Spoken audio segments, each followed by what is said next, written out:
Hello, this is Steve Niehaus with Edison Business Advisors. This presentation is about the support I will require from a seller to prepare their business for sale and to complete a successful transaction. There are 9 touch points where I will work with you, the seller, from preparing your business for sale through getting it sold. This starts with assisting with the financial recast and ends with responding promptly to due diligence. I am going to talk about each of these 9 touch points in the next series of slides. Our first touch point is assistance with the financial recast. The first step will be for me to ask you for several documents. These will include tax returns, financial statements, leases, and a list of major assets included in the sale. Once we have this information, I will need your assistance in making adjustments.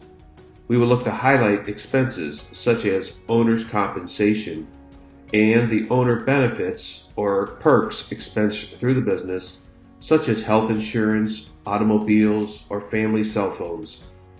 And we'll look at any unusual or one-time expenses such as damage repairs due to hurricanes or any other unusual items. Depending upon the size of the business, we will add these items back to the net income to calculate either seller's discretionary earnings or EBITDA, which is earnings before interest, taxes, depreciation, and amortization. Once we have calculated the discretionary earnings or EBITDA number, we will use it to estimate a value for your business. If you are comfortable with this value, the next step is to prepare a listing or engagement agreement for your signature. For most businesses, we use the Standard Business Brokers of Florida listing agreement. It governs the sale of business assets.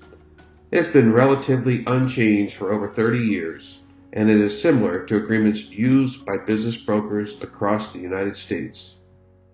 For select businesses, we will use a more customized engagement agreement. Once you have signed the listing agreement, I will email you a link to our seller questionnaire. Answers to the questions on the questionnaire will help us prepare all of the marketing materials. These questions are the most common questions buyers will ask. As noted on the slide, some of these questions are related to customers, competitors, employees, and facilities.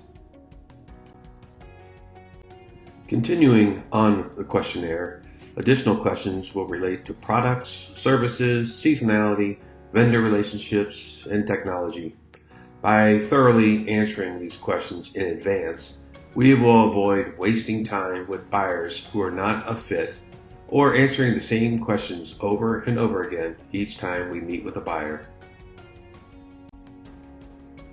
The next touch point is to obtain your approval on the marketing materials. The questions you answer in the questionnaire will assist me in developing ads and teasers. The ads and teasers require just enough information to judge if the business is a fit, but not enough to give away who you are. Confidentiality is the key here. The answers will also be used to develop a confidential business review. The confidential business review is the most important document we share with buyers after they have been vetted. It answers basic questions about the business and will confirm if the business aligns with the buyer's interests and needs. A key point is establishing buyer confidentiality parameters.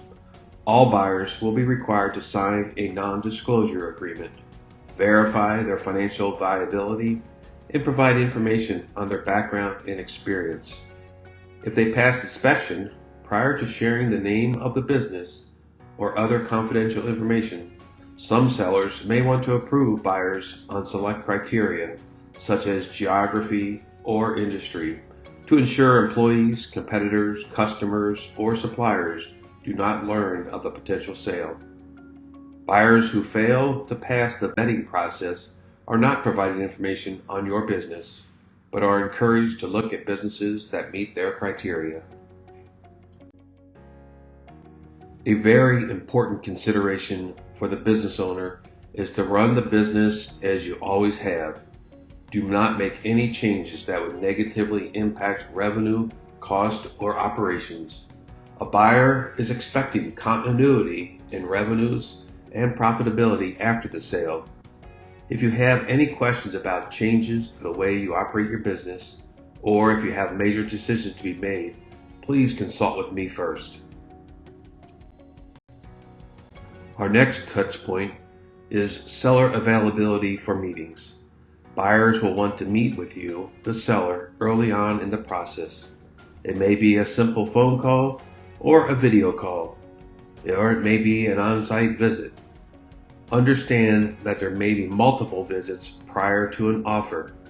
Buyers will want to feel you are engaged and interested in selling the business. If they do not feel this, they will more likely move on to another business. A critical touch point is to provide financial and other updates. Buyers will expect to see quarterly financial statements.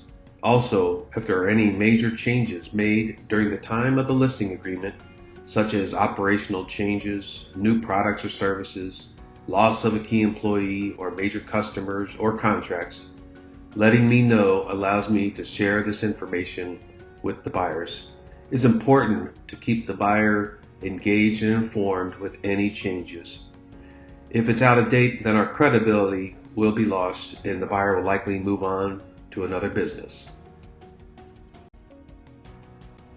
The final touch point I will discuss is responding promptly to due diligence requests.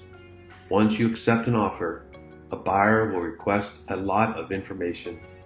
This may include bank and credit card statements, your general ledger, sales tax receipts, contracts, payroll reports, and more. It is critical to respond promptly to these requests because time kills deals. Responding promptly is critical to completing the transaction. Thank you for taking time to listen to this presentation. Hopefully it has been a great help to you in preparing your business for sale. If you have any questions, please do not hesitate to reach out to me. My phone number and email are listed on this slide. There are no dumb questions about the process, especially if this is your first time selling a business. Again, thank you, and I look forward to helping you get your business sold.